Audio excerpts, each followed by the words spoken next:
Nos jugamos que el corredor mediterráneo o que el AVE sean realidades. Nos jugamos en la defensa de nuestra naranja, nuestros limones, nuestro aceite, nuestro arroz, nuestro vino. Nos jugamos que la Comunidad Valenciana siga teniendo la financiación necesaria que necesita 5 millones de habitantes.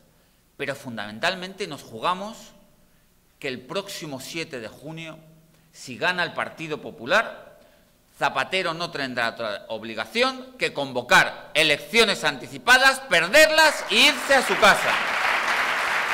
Anem a guanyar les eleccions. Anem a guanyar les eleccions.